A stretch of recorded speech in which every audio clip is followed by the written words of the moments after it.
Alrighty. KHP. Kellan Howard Podcast. Number 2. Episode number 2, guys. Here we go. Yep. So thank you for inviting me to another episode, episode 2 actually, of the Kellan Howard Podcast. You're very welcome, Malcolm. I'm glad to have you. Alrighty. I can't even drink. Alright, forget it. So, how's life? Life is good. That's good. Yeah. Anything new? I'm in the best shape of my life. Well, that's great. Kicking ass. Yeah, I heard you're doing kickboxing. Yeah. And you showed me your skills. You're actually good at this. All I did was kick the bag. But honestly, that was a strong I kept kick. my hands up. No, but honestly, it was a good kick. So, I mean, Okay. you could do some like internal damage. Yeah. Well, the kids knocked the punching bag over and drained the water out of it. So that's why it was kind of. That's why it looked like such a hard kick. That's why I knocked that bag halfway over. Well, I mean, impress me, bro. Okay. That's good. Yeah. Start something, man. Yeah. What are we talking about this time? Honestly, like we everyone watched that podcast when we have like roughly over 150 views, and for that one person who disliked it, piece of shit. Oh my god. Well, no, it was a great podcast. It's I really 17 to liked it. 1, so Yeah, so you know. screw you, man. Yeah. Everyone else has a different outlook, so what's wrong with you, bro? They just had to hate. Just had to hate. Yeah. We worked our blood, sweat, and tears into that, man. Anyways, forget it, man. And many people were wondering, hey, how the hell are you on a podcast? So basically, we just bought some equipment. Well, actually, Kellan bought some equipment. And funny story. Do you want to tell them about your story about the equipment, or? What's my funny story about the equipment? I just bought some equipment. Yeah, but how did you buy it? And like, Okay, so I ordered it from Amazon. yes. Yeah, my dad helped me pick the good equipment, so we'd have everything we need. Yeah, no, it's definitely, high grade professional equipment. And yeah, no, it's actually great. So congratulations. All right. So what do we want to talk about on episode number 2? I don't know. Nothing. We can continue with conversations we had last time. I mean, we got a lot. we can, but I feel like that's just going to lead on to another cycle of the same thing, right? So what else do you want to talk about? Netflix again? Yeah, what else you got on Netflix? You know what's a great Netflix show is Ozark. Ozark. Yeah. You know what? I didn't watch it. Maybe I have. Can you explain it to me? Okay, so it's this guy Marty. He's a money launderer, like financial Yes. advisor, and he moves to the Ozarks after some shit goes down. He's laundering money for the Mexican cartels, and anyway, it's about his life in the Ozark and how he's trying to launder money for the drug cartels. It's a really good show. Interesting. Yeah. I have not watched it. Hopefully, if I develop an interest for that, I will definitely take a look at it. But Yeah. I recently just watched this show. It's called The OA, Yeah. and it's actually amazing. It's about this like Russian girl who lived in a really, really rich area, and basically she was going to school one day and she got on this bus, and then basically she was crossing this bridge as she was making it towards the school, and the bus hit the bridge railing, boom, plummeted down, and she drowned. So she couldn't get out of the bus. She knew how to swim, but she couldn't get out of the bus, and actually she managed to break the window, and she got out. She tried to rescue some of her friends, but she couldn't do that because at this point the bus was really, really below the water, right? It was underneath, and it's submerging. And basically she went to this other dimension. It was the Katoon, and it's like the mother, like God. It was like a different realm, right? She was like the mother of God, and basically she talks to her, and then the mother asks, "Hey, so what do you want to do? You want to go back to life, or do you want to stay with me?" And then she chose back to life, and apparently she ended up in this other place, an adoption home, and then from there, she ended up somewhere else, and then from there, I believe she ended up in like some sort of city. I think it was New York or something. Oh wait, is this where it's like a black background and there's some sparkly Sparkly stars and stars. some angel? Yes. Okay, so I watched maybe the first season of this First show. season? Yeah, I Yeah. think it has 2 seasons. But basically, it talks about how she was kidnapped after that, and she lost her eyesight, Yeah. and then how she, fell in this relationship with the person in this jail, and it's like death experiences they talk about. Like if like someone died, and then like this guy, he studied them, and he just wanted to get a deeper insight of how afterlife death would be. Mm. Yeah, so it was pretty interesting to me, how that would kind of exist. I believe it. Okay. What about you? Do I believe in the afterlife? Afterlife. No. You don't believe in the afterlife. No. So you're just Now? you think you're just here in the now and Yeah, I mean, like we never had an explanation for why we're here before. Besides these religions, right? yes. These religions. So what it seems to me is that we tried to explain things, and whenever we didn't know something, we called it God. We said, well, we don't know why it rains. It must be God, or Well, there's scientific proof for that. must be a rain god. But now we know it rains for meteorological reasons. We can predict when it's going to rain Yes. because we know the physical forces that cause that. And when it comes to like human origins, right? We used to in Christianity, we thought a guy named God just made these two people called Adam and Eve, like just put them together somehow, part by part, or just built them up, and then we got Adam and Eve, right? Yes. But then Charles Darwin came along, and he found out that species are evolving to fit their to pass on their genes. If they're fit enough, they'll pass on their genes, and the ones that aren't fit enough don't pass on their genes, and this causes like major changes in the appearance and physical characteristics of the different species. And so he just ran with those observations over the course of his life. And people since then have drawn all these lines back, so you can actually see the lineages of all the species on the planet. Kind of like How? the survival of the fittest. Well, yeah, but like you can see how everything is related. We're all related. Like most animals are polydactyl, or we have, I forget, there's a word for five digits, 5 fingers.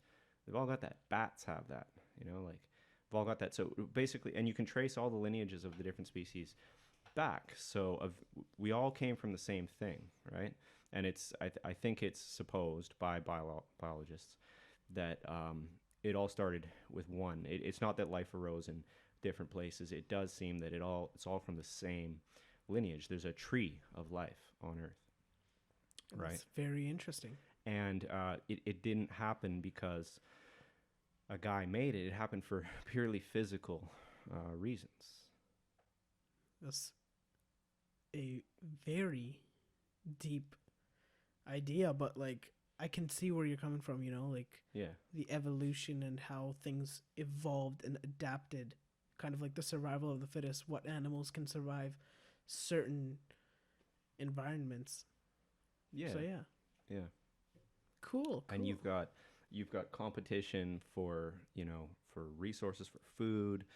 You've got predation. You've like humans throughout our evolutionary history, we have had predators. We're very, very fortunate now to live in a time when we are the top of the food chain. We have fought back the animals that used to prey on us. We know, of course, lions and tigers, big cats. They preyed on us. We were prey animals for them. But now we have the fortunate Yeah, ability to, protect ourselves. So exactly. And bears and things like that, right? And so we have guns and things. So we have created these cities where bears don't come in here, because if they do, we have the technology, the intelligence to contain them and remove them from our space, our area. yes. And there's also a theory that predatory snakes played a major role in human evolution. The reason why we have an innate fear of snakes, um, and also the reason why we can see more shades of green than any other shade. There's other evidence too. So I don't know off the top of my head, but about the snakes, why do we have such an inanimate fear of them? well, what I'm saying is that because for millions of years, snakes were in an evolutionary arms race against us. They would prey on us. Big pythons would actually eat us, and other snakes, venomous snakes, would bite us when we were little monkeys, right? Because that's the human lineage started off as a monkey, right? So we're just scared of them naturally. Is that what you're saying, or is it the Yeah, well, idea of a snake that portrays in media that kind of gives us that scare? No, it's innate. Like, you will see children are innately afraid of snakes. Children that have not had any time to learn it or be socialized to be afraid of snakes. It's an innate fear. Oh, that's interesting. Yeah. I didn't know that. Yeah. Because I do fear snakes. So, Yeah, well, most people do. do you fear snakes?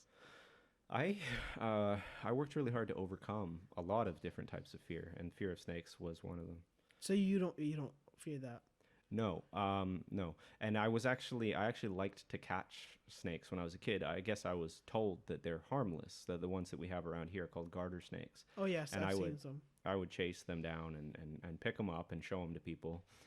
And Interesting. So you've held a garter snake? many times. Yeah, Wow. it was a pastime for me. I've to go. seen some in Burns Bog. They're this big. Some Yeah. of them are this big. I don't know how big they get. They get even bigger than that. Like this big? That's the average, but yes, I have seen one that long before. Wow, that is crazy. Yeah. No, they are freaky. They just move slimy little piece of Right, shits. and when you grab them, they wrap themselves around you. They freak out a little bit until they're like, okay, and then they just relax. But and sometimes, now this scares me. This used to scare me even. Sometimes they'll even strike you yeah, and bite you, yes, right? But they don't have any teeth. They have no discernible teeth, so it doesn't hurt at all when they do that. But it is freaky yeah, to have 'cause they're this just snake like, strike you and, and it's, grab it's your crazy. Yeah, finger. that is interesting. Yeah. I'm still afraid. I'm probably just gonna grab a like a jerry can full of gasoline, probably dump it on top and light it on fire. See, why are you so scared? Because they're harmless. No, because there's venomous snakes. You know what I'm Right, saying? but why are you scared of the harmless ones that live around here? It's because it's innate. It's because we've evolved to fear snakes. And that's one of the interesting things is that it's called evolutionary psychology. I just finished a course in it. Is that our minds have evolved, just like the minds of all different species. They're obviously very different than us in the way that they think, right? But the way that they think, it's a product of the evolutionary forces. Very interesting. Yeah. That is amazing. You know what? Psychology is a very deep product of understanding. Yeah. Like, so you gotta understand it, and you gotta like. It's a lot, and it takes a Yeah. long time to learn. So where are you with that? So what are you doing now? Well, I'm still studying. I'm at SFU. Okay, and Yeah. that's just psychology, no other courses. I take mostly psychology now because that's all I need. I've taken all my electives back when I didn't know that psychology was sort of my primary interest. Do you want to get into what, like therapy or? To be honest, that was a path that I had considered for a while. But no, it doesn't really strike me as an interesting career for me. I think I would be interested in it mainly to understand psychology better. Yeah. Like, helping people is nice. It feels good to help people, but it's like it's not my mission to work with people with psychological problems and trying to make them better. Interesting. Yeah. Cool. Yeah. So, we covered a lot of topics in episode 1. We did. Episode 2, I don't even know what we should talk about. Yeah. Justin Trudeau. Okay. Politics. Let's talk about politics. Absolutely. Yeah. Start us off. I don't know much about Canadian politics. You know It more seems like about people pay more attention to the U.S. politics. politics. Yeah, why is Yeah. that? Because It's more interesting. It's a better show. it's a better They show. got Trump as president. It is such a better show. Yeah. Honestly, sometimes Justin Trudeau does make some funny comments. You know, that one time when he swung his hair back and all the women in the country went crazy. Did you see that? I did not. Oh my god. And the time where he took 30 seconds to answer a question about how his views are on Trump. He took 30 seconds. So he's like, take your time and answer the question, the reporter. And he literally took goddamn 30 seconds. He just stood there looking like this at the camera. And he's like, so I have my different views. And he just like, indirectly answered the question. Yeah, that's the politician way. Yeah. Yeah. But he did it really smooth. He did it amazing. It was good. yeah. Yeah, politics, eh? Yeah. So what else do you know about Canadian politics, like about policy from the different parties? I just don't pay attention to it. So, Pierre Trudeau and Stephen Humphrey and how he they developed those Bill of Rights and the Constitution of 1982. Let's talk about that. Let's get into that. The United Nations and how they developed the Human Rights Council and how it later evolved to the Bill of Rights, and then how kind of Justin Trudeau summarized everything with the Constitution and sort of his idea of his just society. He talked about many things like freedom of speech, opinion, religion, and ethnic, and everything, all of that, right? But when we still look at this society that we live in and how we portray it, the things that still go on, for example, the Black Lives Movement, how that came to exist. And it's not only in the United States, pointed out by Justin Trudeau. He said that it does exist in Canada. So Pierre Trudeau's vision of the just society and, how everyone is kind of equal, how do you think, because it doesn't exist, but it did at the moment, because the Constitution kind of enforced it, whereas the Bill of Rights, it wasn't as enforced. So it's very interesting because he said, we're going to have this entire idea of a just society, and people actually, had rallies about this. This was their time to shine freedom. So it's interesting because people are still, there's discrimination. Yeah, well, it's amazing how little I actually know about the Canadian Constitution. I never read it. I don't really know what's in it. I know way more about the United States Constitution. Really? Yeah. Well, tell me some differences. I mean, Well- do you know the idea of Pierre Trudeau's just society? A just society. And the other thing that I imagine too is that we ripped off a lot of the United States' stuff, because we always do. All of our We do, media, yes. our styles, we get it all from the States. Yeah. I mean, So there is no like Canadian culture type of thing, like, hey, I'm going to go get some American food. Like, what's the Canadian type for that? You know what I'm saying? yeah, we don't have that. Yeah, we don't. Hey, I'm just going to go get some fries at McDonald's or something else, Yeah, sushi, But Mexican. that's all. There's nothing Canadian. You Yeah. know what I'm saying? Other than the hockey stereotype and that stuff. Right. If you want to call maple syrup like a Canadian thing, then okay. I don't even eat it very much. I have it here. I don't have even it. eat Yeah, we don't even need it. It's just like a morning thing. You know yeah, what I'm saying? sometimes. Yeah. Just gonna open this up here. Ooh, I should have done it closer to the mic. Some very good Coke Zero. If you guys, Coca-Cola, if you want to sponsor us, right? Just hit us up. We're not diabetic or anything. We just appreciate Coca-Cola with zero sugar, even though there might be some sugar like sucralose or something. Some very good. So a just society. What's the concept there? So it says that in the name itself, just society. A society without discrimination, a society that doesn't have systemic racism, a society that has kind of equal rights, freedom of speech, opinion, and religion. So you can practice all that without people having to say, we can't allow that there. We don't want you to do that. Right. That's the idea. Yeah, and do you think that it's successful? Do you think that people? Do you think that there's no systemic racism in Canada? Well, I do think there is. Well, how so? Well, I lived in Prince Rupert for about 9 years, and kind of getting accepted into that community was not that hard, but like for my parents when they came to Canada, it was because they were immigrants, and it was a difficult time because the Western culture is very different than the Asian side of things. So when they came here, they did face Racism. racism, and not only that, there were chain events that kind of led to that topic because of 9/11, right? After 9/11, oh my God, the Sikhs faced a lot of racism In Canada? in You Canada. think we'd be better educated Okay, than that? no. Even in Canada, I'm telling Yeah. you, like people couldn't go outside. That's how serious this is because people didn't know the difference between their ethnic culture or religion. Even till now, people don't know the difference between Sikhism and Islam or Muslims. That's sad because I'm It well is. aware of the difference.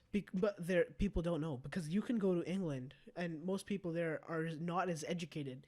But you can go to Europe or European countries and they won't know. They won't know. Like you can ask someone, "Hey, I didn't know because we have the beard. Islamic people have the beards, Right. and they think that we're them, and we're not them. Our views are much more different than them. I'm not saying that they're bad people. They're amazing people. They do their prayers. They follow their religion 5 times a day. They do their prayers. And honestly, if they can do that, they're in high places, man. If they are following their religion, they're in high places. They're following the lifestyle. You know what I'm saying? So but back to that just society thing. Yeah, no, we did face a lot of racism, especially students in schools. Even in schools, students wouldn't sit beside each other. These are stories coming from people who grew up in Canada at the time, and it's crazy because why aren't people educated? You know what I'm saying? Even flights, people coming in, everything was stopped. Like at that time, it was kind of like a Great Depression because it wasn't just the United States that were affected. It was the entire world, global. So it was kind of crazy that had happened. Very interesting topic to explore. Yeah. When did your parents come to Canada? My parents came to Canada in 1997. Well, my dad did initially, and my mother came in 1999. Okay. And they, even before 9/11, they experienced racism. Well, obviously, yes, there were because my dad, sorry, he wears a turban, right? And I mean, in Surrey and Vancouver, it wasn't that big of a deal because slowly people from immigrants started colonizing Vancouver and Surrey, and we had temples, and most of our community was already here, and some of the white people that were there didn't appreciate that, I guess I could say. And it wasn't just us, it was the Chinese people as well, right? The Japanese, the Philippines. So you can see that now they're more spread out across northern Canada, eastern, western as well. But no, it did exist at that time, and I believe that after 2001 it got even worse, and up till like 2006 or 7, or even actually 2007 or 8, it got a little bit better, toned down. Yeah. Yeah. So what kind of things did your parents experience? Well, being called a terrorist, first of all, that was one of the biggest, especially in a small town where people are not as educated, because we lived in a First Nations community, and people weren't educated on Sikhism or religion. They just knew that, okay, these are some Asian people. They are probably Arabic, Islamic, or whatever they are, but they're terrorists. So they didn't know the full story, and yeah, being called terrorists, big thing. Yeah. Yeah. That's not nice, right? That doesn't feel good. No, it's especially if you're like going shopping and you got eyes on you. You got literally eyes on you. So I know people actually after 2007, more people came into the Prince Rupert community, and so the First Nations people actually appreciated us being there because we brought our culture to them. We brought Indian food, we brought parades, we had Sea Fest there, and we had our own parade, and we actually came first place, like 5 6 years in a row. And I'm serious about this, and it's amazing because we used to have the best float. And I'm not being egoistic here, but we actually had the best float, and we showed our cultural pride. Right? We played our music, and people loved it.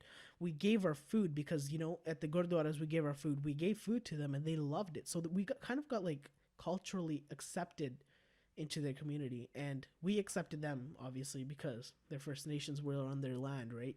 But we accepted it, they accepted it, and we kind of became this like huge community and society. So you technically knew anyone, Yeah. like you can go on a walk in Surrey, British Columbia, and most people won't even say hi to you. Where, We were speaking about cognitive biases yeah, last time. One of the cognitive biases that people have is that they fear things that are new. yes, that's true. So when you guys are new in town, then they don't know who you are, what you're about. They think maybe you're a terrorist. It's a fear. It's a fear of novelty, and so they eventually embraced you guys and learned to love you guys, and that happened with getting to know you. Yeah, no, but back to what I was saying is, like, you can go on a walk in Surrey, people won't even say hi to you. But you can go on a walk in the Okanagan, and this actually happened to me just like 2 days ago. Walking in, everyone says hi to you. You get accepted there. Whereas in Surrey or the urban cities, there isn't as not like communication between communities, I guess. Yeah, it's a thing like between small towns and big cities sometimes too. It seems like the smaller the town, the more tight knit it's going to be because everybody knows each Exactly. other. Everybody has to see each other, Exactly. constantly. So, and then also like there's this idea Dunbar's number. I'm going to bring a lot of psychology into this because that's my background, right? Um, Go right ahead. yeah. So this guy Dunbar said that people's minds are only capable, because it's what we've evolved to do, is to know a community of 150 people. Above that, we can't keep track of everybody. So and there's a sort of overwhelm of just being surrounded by so many So many people. people. Exactly. So that's like, and then people don't know. They're like, oh, who do I say hi to, right? I like, I mean, it shouldn't even come to that. Like, honestly, you should be able to say hi to like your neighbor, to your friends, or even your society. Like, if I go to, like, I feel like there's a lot of political shit that happens in urban cities, especially Surrey. Surrey, there's a lot of politics. So let's say you're shopping, something happens.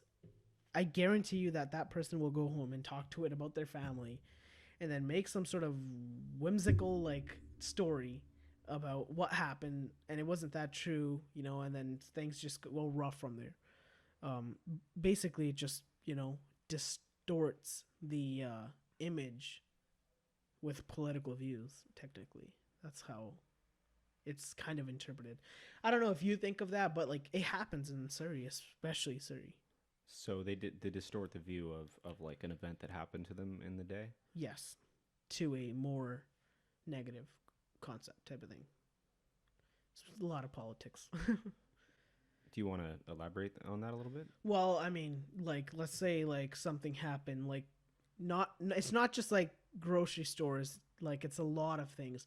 Like for example, I work at Save on Foods, right? Um you can say that a lot of white people come to that store. A lot of white people. And there's a reason behind that, right?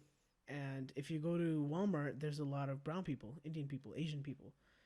And why do you think the difference is there, right?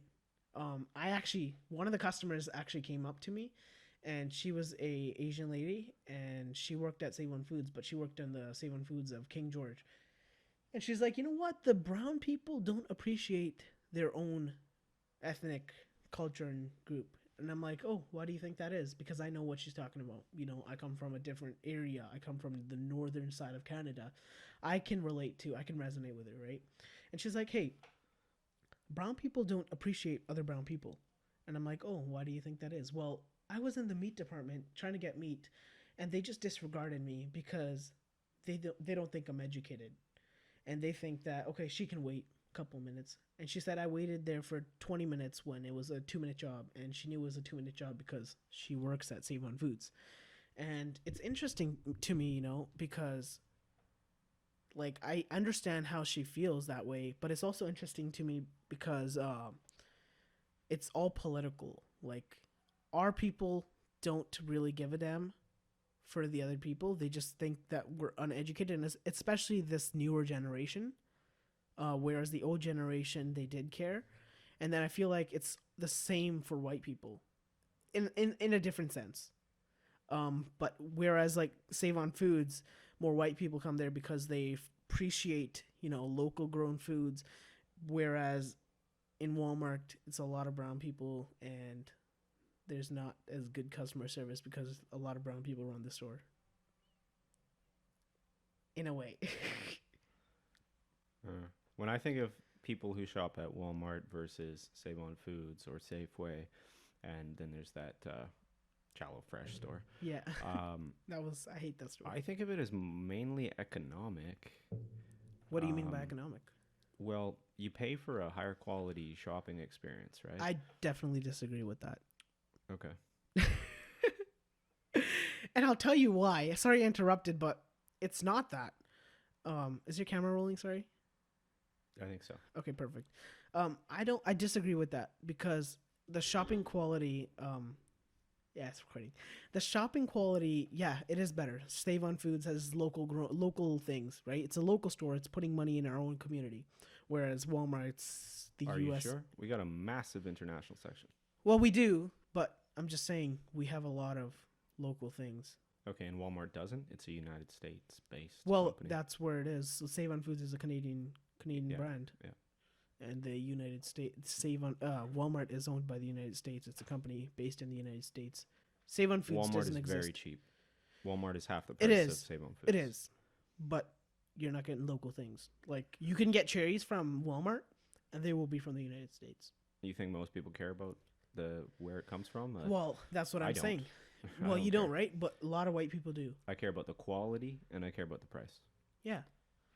So then you and would the go to shopping Walmart? experience. So Walmart's shopping experience is horrible. It's bad. Yeah. Yeah. So people like good shopping experience. Yeah.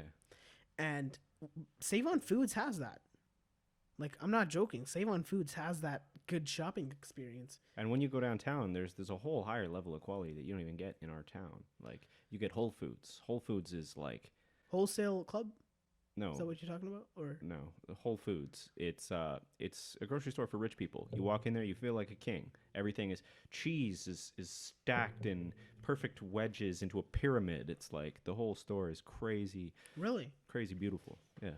I've got to check it out. And this is called expensive. Whole Foods. Whole Foods. Where is this? This is a South Park episode. Like South Park gets a Whole Foods. Huh. Well, no, back to that. I feel like a lot of people are discriminated because our own people think that, this person's not educated, we can treat him whatever the hell we want, right?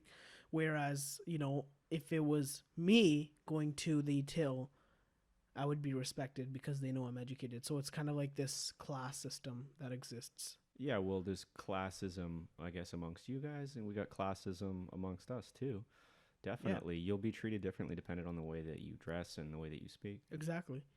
And that's why I think that brown people are discriminated like that because they're not, like, the people who are serving them are not aware of, their ethnic background. Yeah, well, you guys got a caste system over there, don't you? Where in India? Yes, yeah. That's correct. Actually, our religion tried to end that caste system. Most people here are called Jat, Jatt. Basically, like farmers, and it's a caste system. So Guru Nanak Dev Ji tried ending that. Actually, they did end it, but some people still don't follow that, and they still try to adopt that lifestyle of a Jat, which is sad because you're just making it worse for everyone, right? Like, well, it's like a rigid class structure, right? Yeah, it's like the farmers at the time. They're called Sikhs Jats. were farmers. Yeah, many were businessmen. Okay. Yep. Cool. Yeah. Well, like, tell me more about the caste system in India because I don't understand it. Well, I don't know too much about it, but There's farmers, and they're called Jat, and then there's businessmen. They're called Khatri, Yeah. Khatri Brahmins, and stuff Right. like that. That's what they used to be called in ancient India too. And yeah, the merchant class was called the Kshatriya. In Pali Yeah, is like a dead language, but that's Buddhism. yeah, yeah. That's where I learned So that. okay, that's interesting. Yeah. No, but yeah, they're called the Khatri Brahmins, and basically they were the businessmen.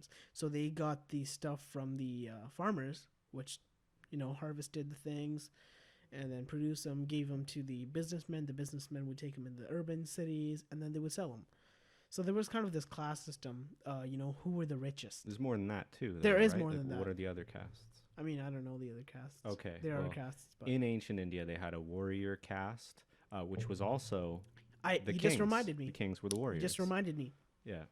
So there's Nirmals. Hmm. They are the policemen, essentially. So they are the warriors, like you said. And there are Sevapanthis. So they are the volunteer people. They are the ones that help the communities. They are the ones that help the people who are very unfortunate and living in below poverty line conditions. I forgot there's the Adasis. I can look it up here. I have it on here.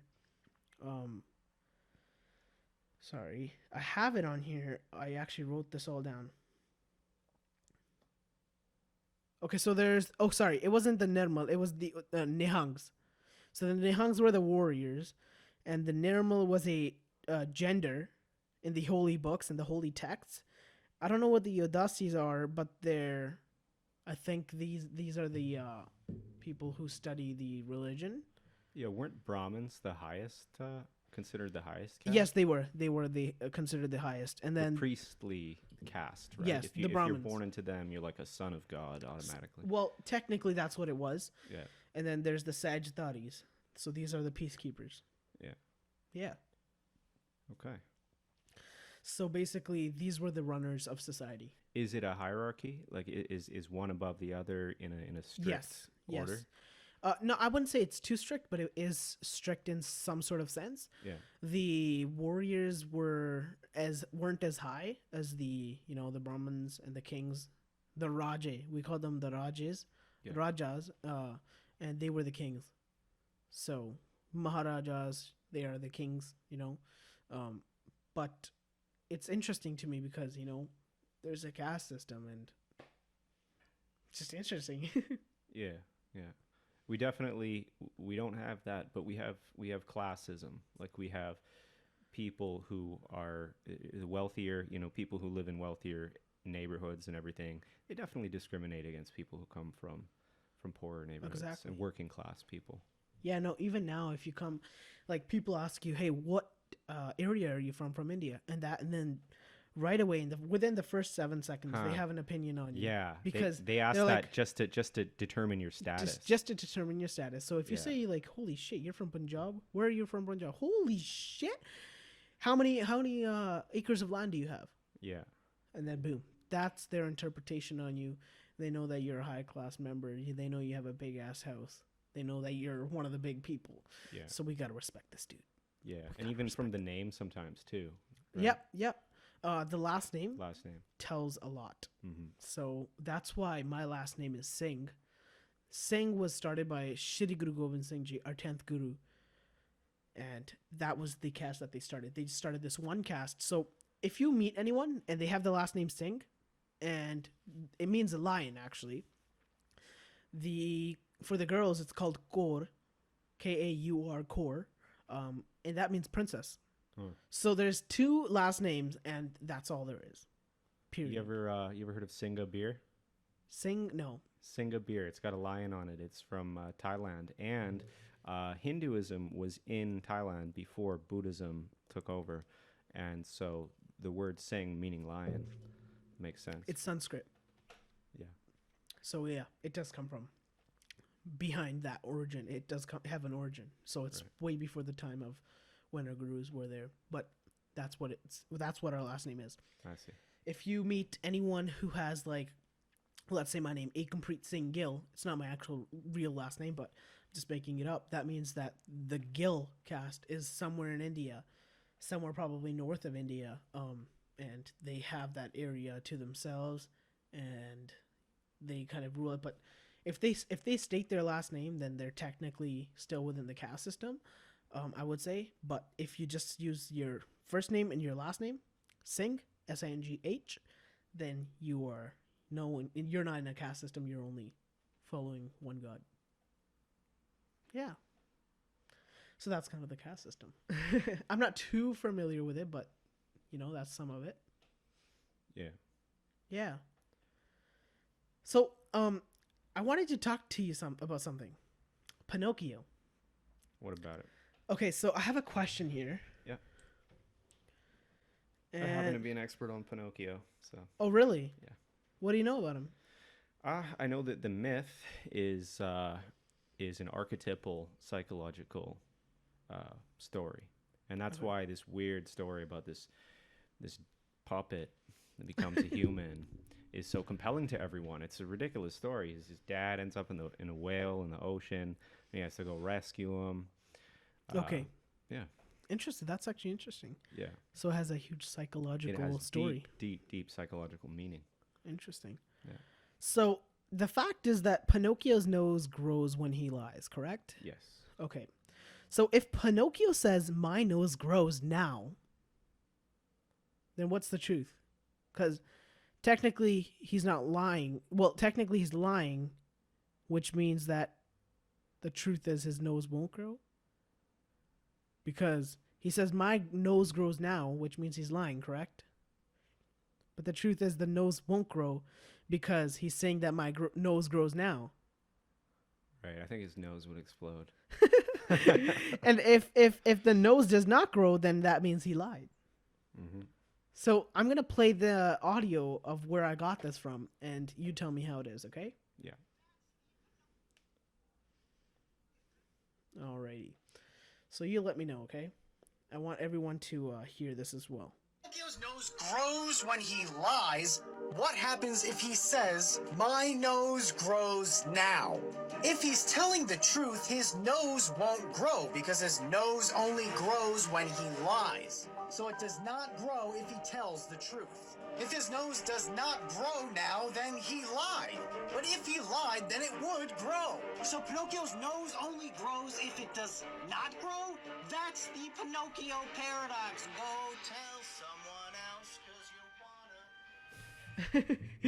So Yeah, like I said, it's I think the his nose Pinocchio would just blow paradox. up. It wouldn't know what to do. It would be vibrating back and forth so fast that it would explode. That the atoms and the molecular system of how his nose was built Yeah. would just explode. Yeah. That's interesting. I love paradoxes, by the way. Right. So you want to hear a little bit about the myth of Pinocchio and why it's so psychologically significant? Just before that, I have Yeah. to ask you one more question. Okay, Okay. so choose this answer at random, right? Yeah.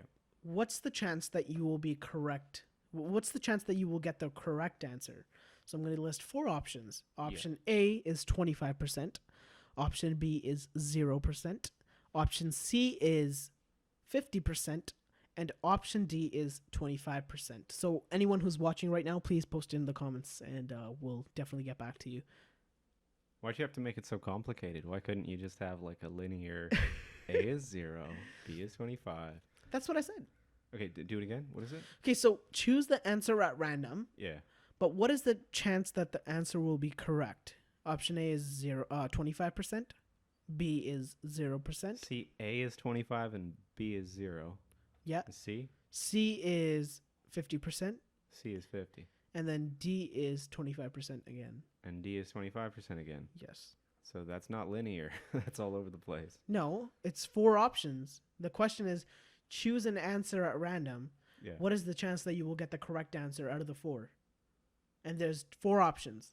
25%, 0%, 50%, and 25% again. Right.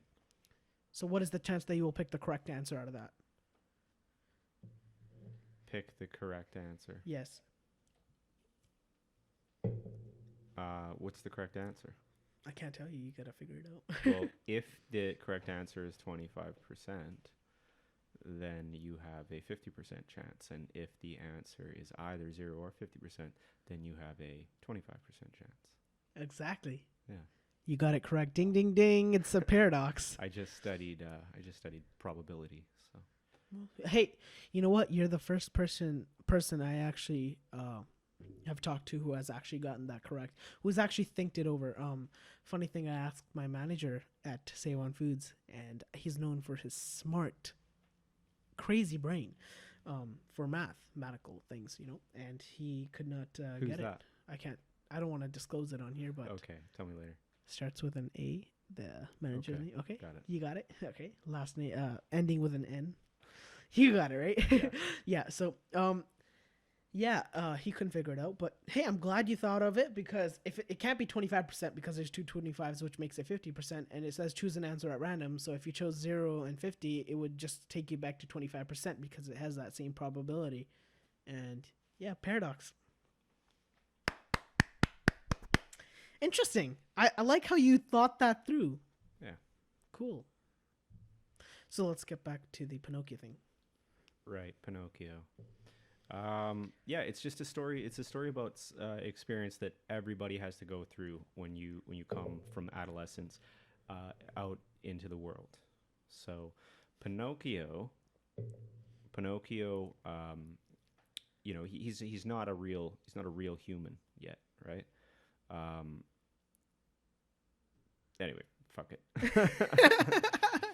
Yeah, there's somebody who tells the story really, really well. You can't. Yeah, I know how you can't sometimes But, recreate the story. It doesn't Yeah, turn out to be so it's good. just it's about being tested. Pinocchio gets tested. He goes astray. He goes the wrong way, and things get bad for him. And every time he tries to talk, he sounds like a donkey and starts to turn into a donkey. And Oh my God. they're gonna sell him to the salt mines, right? Because he doesn't know how to speak the truth, and he doesn't know how to take the right path. And so that's what it's about. It's a morality play. It's a myth interesting. of life that we all experience. I don't know who created that, but Genius Disney artists. those assholes, Yeah. those media influencers. Yeah. That documentary I talked about, Out of Shadows. Yeah. They talked about how Disney has been influencing kids right from the beginning with the content they pour out to children. And Oh that's my God. actually They're artists. no, but they showed The far left loves to say that too. Apparently, this is a far right documentary, No, Trump supporting documentary. a- I'm gonna watch it. I will. You know I what? just didn't You get a gotta. chance yet. But they talked about how Disney has been like, you can see the symbolism that it portrays and reflects on children. Sometimes, no, but they've given the it- evidence. Why? They've given the evidence. Like they have like an anti-Nazi theme in the original Lion King, right? Like that Scar guy is like Hitler. They even have a scene that imitates the Nuremberg rallies that Hitler used to throw, where he would point but that's because Hitler was a bad guy. Like this is archetypal stuff. It's really deep and powerful and meaningful, and these great artists portray it in a Disney film. And the reason why we all love it so much is because it's real. It's telling us something it's meaningful. telling children a story in which they are not ready for, and it's providing them sufficient cognitive bias. Children need to get ready for the world that Yeah, they're going but to no, face. look. You don't want to coddle a kid. That is psychologically extremely damaging. You don't want to hide the world from them. It's actually very, very good to get the Disney into them when they're young, so that they can realize things that are going to be important, because otherwise they'll never be independent. They'll never escape their parents. I understand that. You Not know a what? good thing. I've seen so much of that I want people to. You know what? My neighbor, his parents don't really allow him to, explore the world with us, even going to the mall. And I understand that, it's like their one and only child, right? Like boy child. I don't know why it's a stereotypical thing to have a boy child. Like, we'll talk about that later. But and I was like, hey, you gotta let it loose a little, you gotta let him explore the world. You gotta let him go on his own sometimes. We gotta go on a bike ride together by ourselves. And they started to lose that kind of factor of being scared. Hopefully, I try to loosen it up in their end. But I get where you're coming from. But I'm just saying that I'm talking about certain things like many certain things that are being dispersed into the world that are filling people's brains to do certain things that we do now and that are preventing us from finding the truth. Like what? Well, sex. So that's a huge thing in our society. Sex is a huge thing in our society. Well, it's not a problem, but I'm just there's a huge thing on it that you got to watch in the documentary because I might say something wrong about it. That's okay. Just Well, let's see what you learn. I haven't Like, elaborated because put it in your own words. because they've shown they've shown certain things in like Disney shows Yeah. that have been based on that type of stuff. So I don't like know no, about that. you have It to watch. sounds No, silly you to have me. to you have to watch it. You have to watch it. It's kind of scary to watch it. I'm not even joking. It's called Out of Shadows, guys. It will take you some You know time. what? It won't be scary. I will watch it. You will watch and then it. I will rip it apart the You next will- time we meet. You will. Okay, you know what? We will. But Yeah. I'm just saying it talks about a lot of problems in society, and it will. It's actually kind of scary because of the things that they say and the things that the government holds. Right, like anything you search, like if you turn your location off and you're going somewhere, they'll still know where you are. They know every single move you do. And that's all stored in like NSA's archives. Elon Musk had something to say about that. He said that the government doesn't care about you. The government doesn't care about you. It doesn't follow you. It doesn't care where you are. It doesn't care what kind of porn you watch. Yeah. It only would ever stalk you if they think that you're a threat. If they think that you're a criminal or a terrorist. That's the only time. They don't have the resources. They don't care. They just don't care. I think they do have the resources, and I think they do care because look at the presidential elections. Trump's elections and Facebook, Mark Zuckerberg, that wasn't a terrorist attack. That was nothing.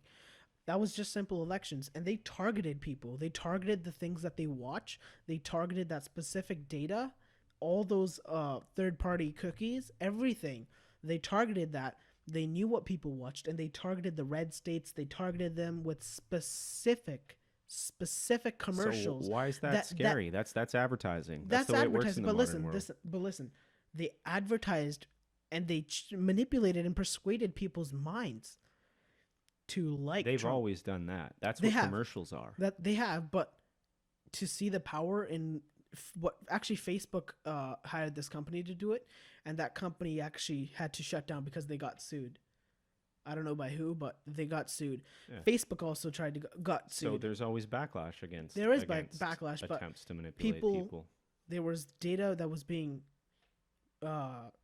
taken from people, and it was not allowed. It was actually against. Yeah. And so there's always pushback. Whenever there's stuff that seems like it's going a little too far, it's exposed, people find out, and then they fix the issue. They create new laws to defend against new problems. Exactly. No, but I'm just saying that the government does pay attention to the moves you make. They don't.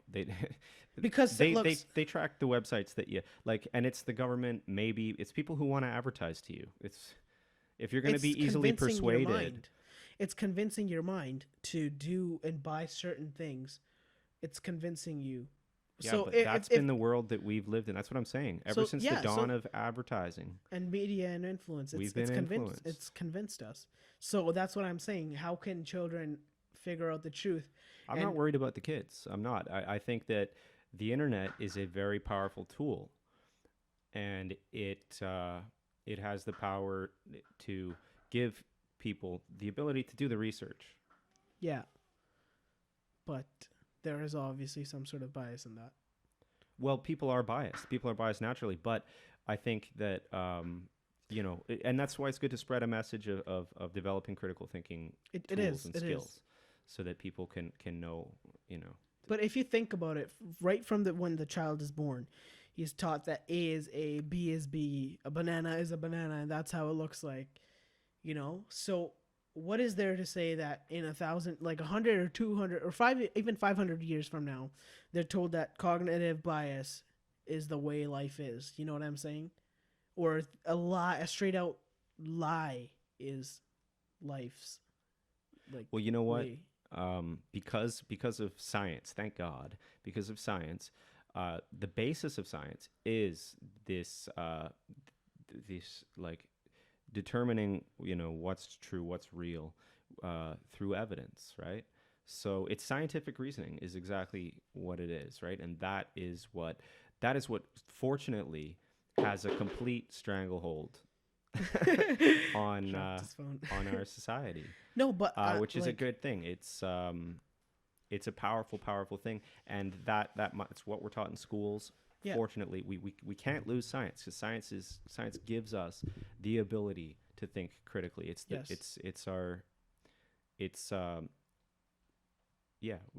science is such an important factor of Western society, and it is the basis for critical thinking. So when we like, I believe what's the smartest country again? It starts with an S. It's not. It's not Switzerland. Canada? No, Switzerland.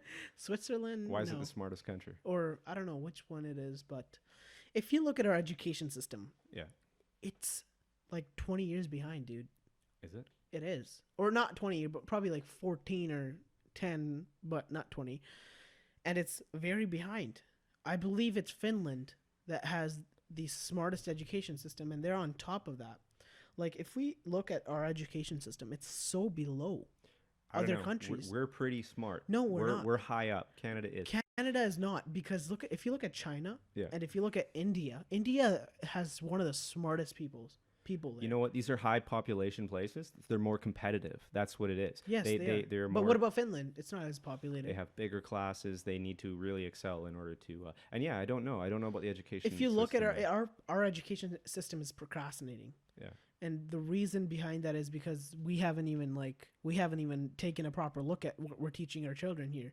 Like, if you look at the innovation that we have in Canada versus the innovation that there is in China, we're nowhere even close. Why do you think China has the biggest exports? Well, you know what? Like, we're a rich country. We are So a rich country. I think we're complacent and maybe a little bit lazy. Lazy, yes, we are. Yeah. But in terms of education, and people like a grade 2 in Finland, like a grade 2 student would probably kick a grade 8's ass in a competition. That's really interesting. I'd like to find out why. You should. And I'd like to know why teachers in Canada aren't modeling themselves after Finland's teachers. I believe it was just a couple years ago when the BC Ministry of Education switched to, critical thinking as the way to go, and presentations and everything have switched to critical thinking, and it's interesting to me because why aren't students given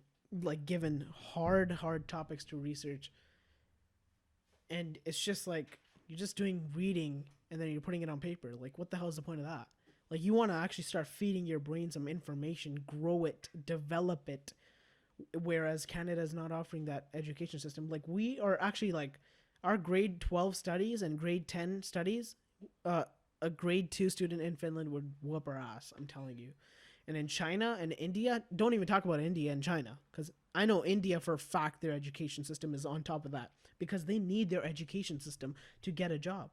Whereas in Canada, we have labor. We have all these intensive thingies where we can just easily get a job. Like, I'm working at Save on Foods. I don't even have an education. I'm going to grade 11.